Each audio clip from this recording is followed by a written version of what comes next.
Muskegon. It's Chef Char from Kitchen 242 at the Muskegon Farmers Market.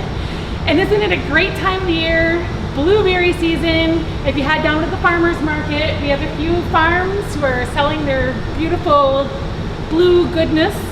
And you know, I like to use these in recipes. I don't care if I use fresh or frozen blueberries, but one of the things I just tell you is that putting up your own frozen blueberries is a very simple thing to do. All you need to do is wash these guys, make sure you remove the leaves and any of the stems, dry them thoroughly, and then put them on a sheet tray, pop them in the freezer. You're pretty much done. Once they're frozen, then you just put them in your bag, some plastic Ziploc bags, date them, label them, so you know what it is a couple years from now, right? When you're cleaning out the freezer.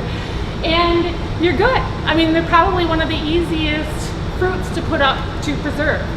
So with that, today I have a great recipe. We're going to be making a blueberry strudel.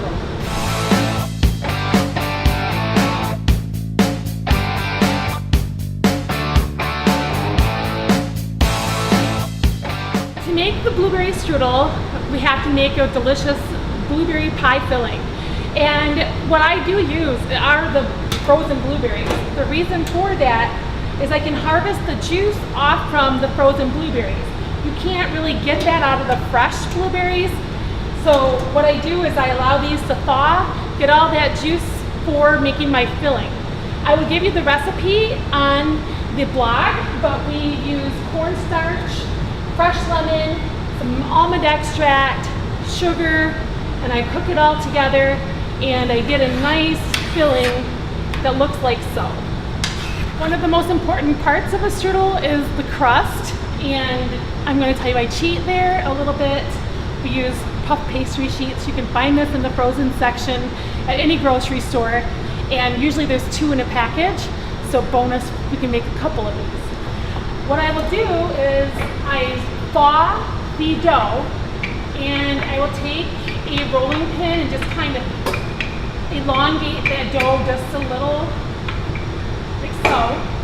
And if you notice, when you pull these out of the package, they're cut into 3, or they're folded into 3s, which makes perfect for a center where I'm going to put my filling, and then the sides where I can cut and make my braid. So all you do is you just go down and make even cuts into that center so we can braid, leaving a whole center strip here for filling.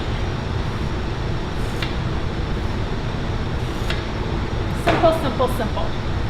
And then I'll take my blueberry pie filling and simply fill this in. You don't want to put too much here because it's going to otherwise spill out. But here's the secret to making a beautiful strudel. You want to take these top corners here and you want to pull them down into the center. We'll have a nice little peak here and just fold that. Now I'm going to fold each of these over each other, kind of like a weaving, kind of like a braiding pattern. It's not that hard, really. Over, over. And then in the last one, I'll pinch that together so it doesn't leak out the bottom. And ta-da! We have a nice braided strudel that's ready for the oven. So I placed the blueberry strudel in the oven at 375. Depending on your oven, about a half an hour, give or take a few minutes. Let's see what we have. Nice, look at that. We have some bubbling blueberry filling coming out of these nice golden brown pastry sheets that I braided up. We have one more thing to do and this is ready to eat. So we let the strudel get nice and cool, and we're just going to add a little bit of a glaze here. Simply, I just used powdered sugar and water, and you can add some lemon if you want to, or a little bit of almond extract.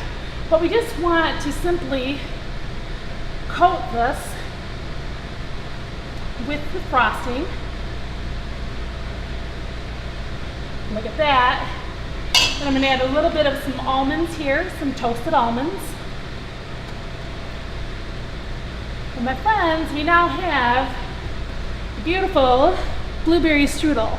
Now, if you like this recipe and you would like to join me in a class at Kitchen 242, please visit my Facebook page, Chef Char, online. Otherwise, go to my blog, www.chefcharmorse.com. Thanks, Muskegon.